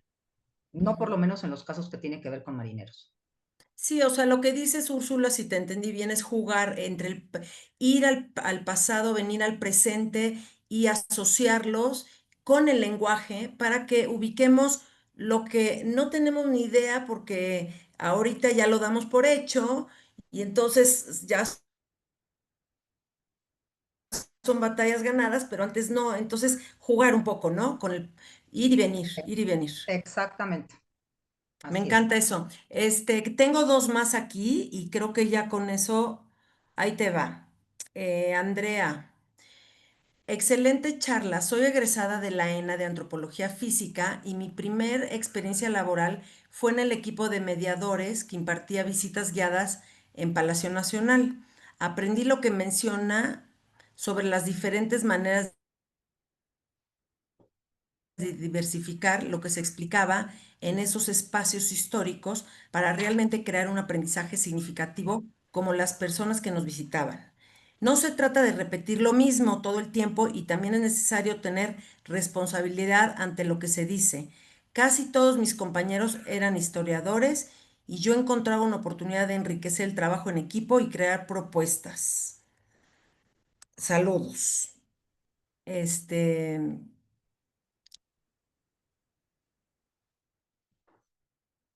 Lucía, ¿cuál es la opinión de la doctora sobre los podcasts especializados en historia? ¿Cómo no hacerlo aburrido y monótono si es solamente audio? ¿Tiene algunas recomendaciones? Exacto, si solo es audio, ¿no? Ok. Perdón, Ale Sí. está diciendo que nos puedes decir dónde encontrar ese trabajo que estás relatando. Sí. Ahora les digo, espérenme.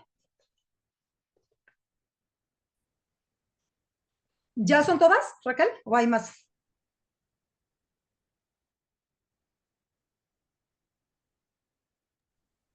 Ya Te son todas. friciaste. Ya son todas. ¿Ya son todas? Ok, Sí. gracias, Gastón.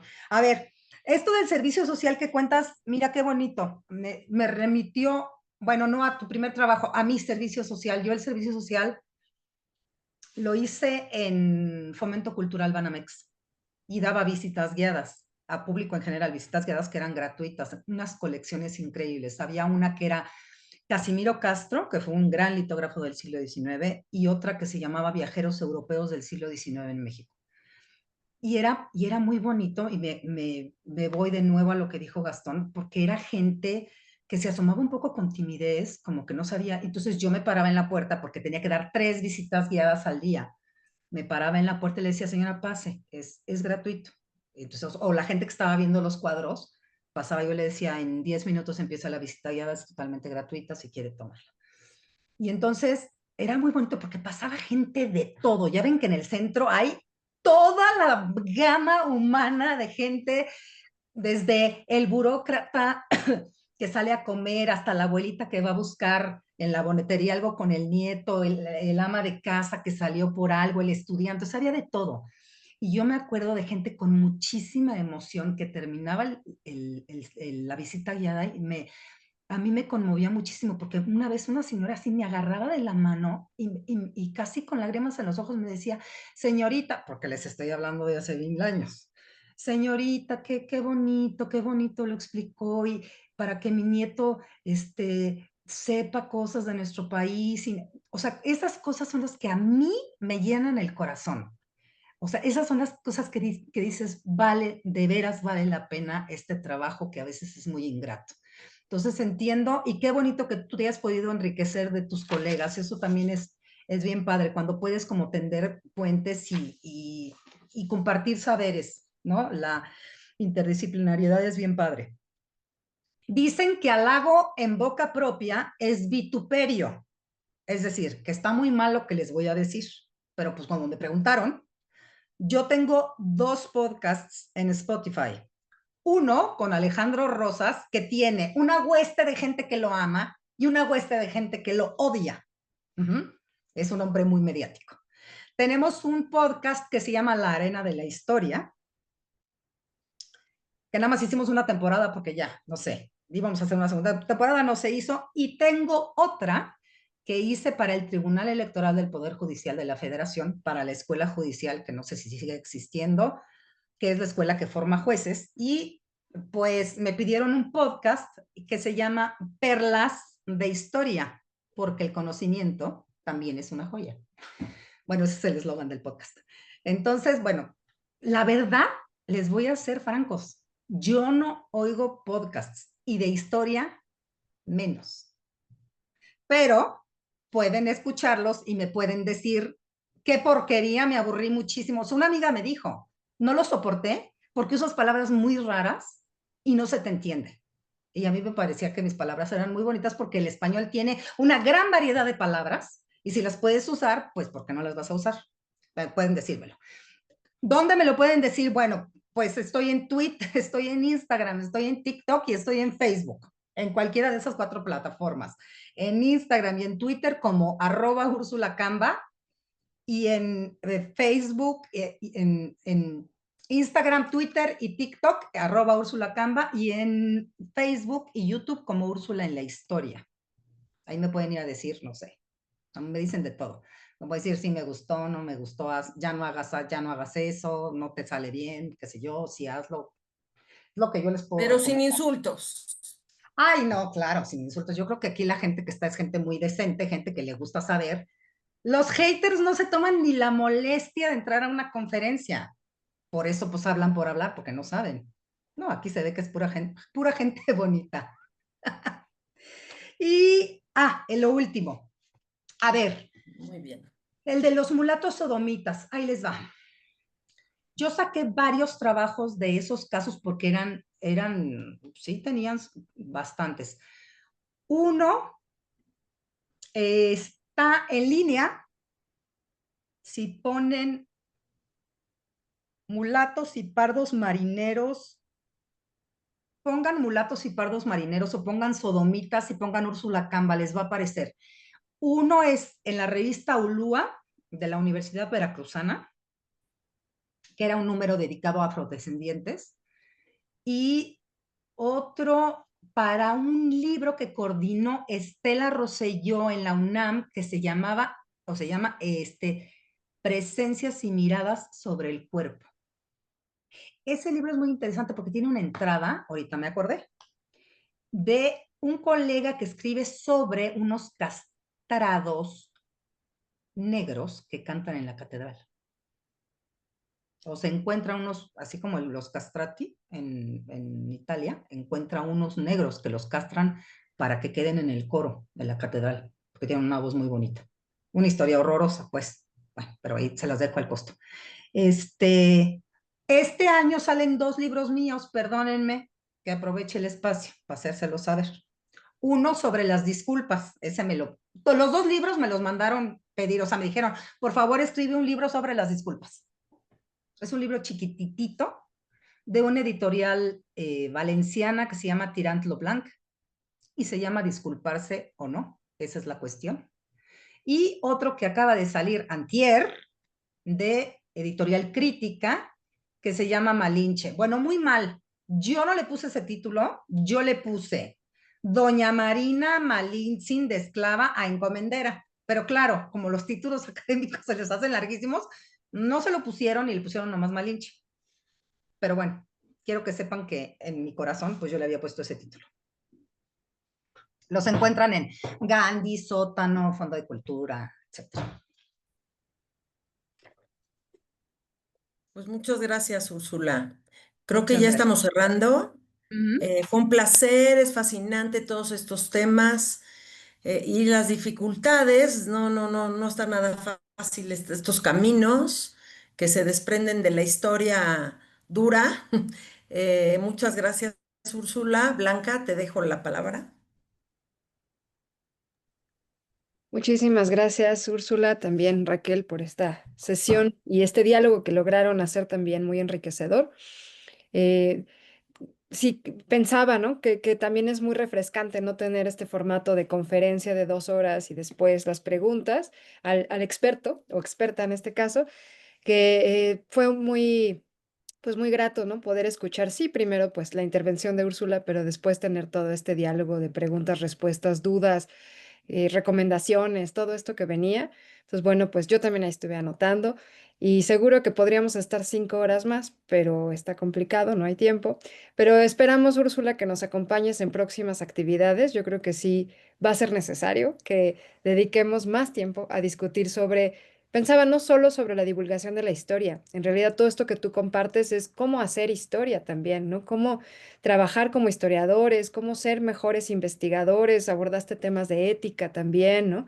Y de buenas relaciones laborales, que parece algo secundario o se ha quedado así y me parece que es central, ¿no? Si no empezamos por relacionarnos, pues desde, no sé, desde un terreno más sano, entre nosotros como colegas, como docentes, conferencistas, pues no se va a lograr mucho, ¿no? Entonces, pues agradezco que también hayas traído todos estos temas sobre la mesa y bueno, pues estás invitada, por supuesto, Úrsula, a seguir las transmisiones de las siguientes sesiones y obviamente podrás también decirnos qué te parece, ¿no? Porque bueno, tendremos personas que van a trabajar, por ejemplo, vamos a tener temas de audiovisuales aquí, de TVINA y de proyecciones de cine etnográfico, vamos a tener algunos otros temas sobre visitas guiadas y como presentación a grupos de códices y documentos históricos, archivo histórico. Y bueno, vamos a tener otros proyectos también más apegados a redes sociales. Entonces, bueno, vamos a tratar de abarcar la gran diversidad que implica la divulgación. Y yo creo que pues también será muy bueno si, aunque sea a la distancia por el Facebook o YouTube, pues, nos acompañes y también después nos compartas qué piensas, tus comentarios. Y pues bueno, eso sería todo. Hay varias felicitaciones en el chat. Entonces, pues bueno, no sé, Gastón, sobre la siguiente sesión, ¿tienes datos? Sí, bueno, la siguiente sesión que es de una de las ciencias, disciplinas duras de la antropología, que es antropología física. Es para el 8 de septiembre y va a estar el doctor Agustín Fuentes, también muy reconocido por lo que escribe, que sabe divulgar, trabaja temas incluso de estos que la antropología física luego no se mete mucho. Él habla sobre cuestiones de cómo se crea la religión y habla sobre la evolución. Tiene por ahí un libro que se llama La Chispa Creativa. Y pues él nos va a acompañar el próximo lunes 8 de septiembre. Entonces, pues por aquí les seguimos esperando. Espero que entren todos. Ya se puso el link del formulario para que se anoten en la lista de asistencia. Y pues nada más, nos vemos para ese día. Muchas gracias, Úrsula, bastante interesante y entretenida tu conferencia. Como dice Blanca, sí espero que próximamente puedas estar con nosotros nuevamente. La muchas personas estuvieron esperando tu conferencia y están también aquí en Facebook, haciendo varios comentarios de felicitaciones y agradecimiento. Muchas gracias, Úrsula. Gracias a ustedes por el espacio, gracias por la invitación, gracias por el entusiasmo, por la amabilidad, por la generosidad, por sus palabras. Me congratulo mucho. Me faltó decirles perdón y eso es muy importante, quedará para otra vez. Solo ustedes le ponen precio a su trabajo. Y eso es muy importante también. No regalen su trabajo. Y sepan dónde pueden ofrecer conocimiento, dónde pueden compartir y dónde les están viendo la cara. Por ejemplo, si les piden una plática en el TEC de Monterrey y les dicen que no tienen dinero, por ejemplo, ¿no? Entonces, gracias de verdad, gracias a los tres por compartirme este espacio que es muy bonito, que a mí me llena de veras el corazón poder hablar de estas cosas con gente pues que le interesa saber, ¿no? Y conocer. Gracias. Muchas gracias. Gracias a Cuídense todas. mucho, gracias. Un abrazo, bye. Abrazo, bye.